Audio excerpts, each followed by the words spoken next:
Andrea Binotto, une semaine après la splendide victoire à Bavois, quelle est votre impression après cette nouvelle victoire? L'impression est positive, c'est-à-dire j'avais peur justement qu'en sortant d'un match comme celui de Bavois, qu'on ait un peu un excès de confiance aujourd'hui et puis qu'on perde des points peut-être bêtement sur un adversaire qu'il fallait respecter parce que c'est un adversaire qui n'a pas encore perdu après la trêve hivernale, qui a quand même fait des bons points, mais il est clair que si on veut aller accrocher des finales, cet adversaire à la maison, on doit gagner. Ouais. L'équipe a très bien entamé le match, Oui.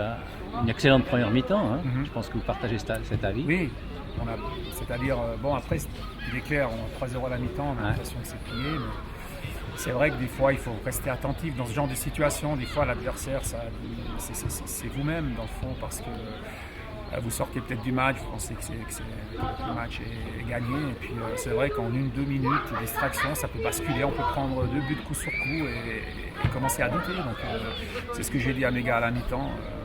On a fait une bonne première mi-temps, mais il reste une deuxième, il faut rester dedans.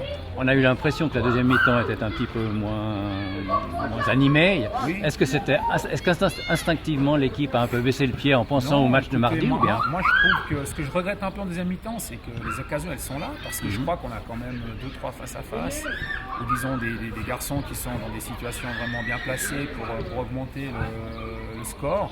C'est la seule chose que je regrette, c'est qu'on n'ait pas transformé ces occasions. Je pense qu'il y a eu les occasions, il y a eu les actions qui en deuxième mi-temps auraient arrondi le résultat. Donc un peu un manque peut-être de concentration, un manque de précision, mais il y a quand même, me semble-t-il, par le jeu, il y a quand même eu 2-3 phases qui ont amené l'équipe à sortir devant le gardien.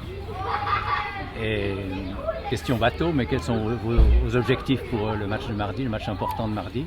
À part le fait que la neige pourrait peut-être venir de nouveau. Non, je crois que la neige nous a déjà bien aidé une fois. Il faut pas... Écoutez, mardi, ça va être un match de toute façon très difficile parce que, indépendamment du fait que la Chaux-de-Fonds est une équipe offensivement très forte, probablement une des plus fortes du championnat, les statistiques le disent, hein, je crois que c'est la meilleure attaque du championnat avec Bavois.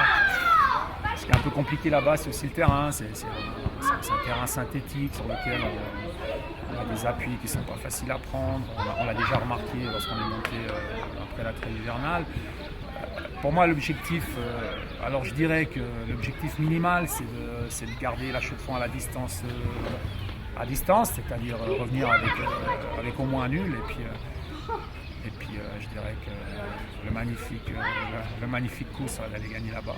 Et franchement dit, je crois qu'on doit aller avec ces intentions en tête. Il n'y a pas de raison qu'on commence un match en pensant que la victoire n'est pas à notre portée. Je pense que nous pouvons réaliser la victoire. Et c'est pas votre style de jeu de bloquer derrière et de... Non, alors justement. Je crois que c'est peut-être une erreur que j'ai commise lors de la première confrontation qui a été arrêtée par la neige. J'avais décidé de les attendre un petit peu bas et de les surprendre en contre-pied. Ça n'a pas été la bonne stratégie. Parce que peut-être on a été un peu contre notre nature, notre façon de jouer. Donc je vais encore réfléchir, mais probablement la stratégie sera bien différente. Merci beaucoup et on est tous derrière vous pour mardi. Merci beaucoup. Ok, merci.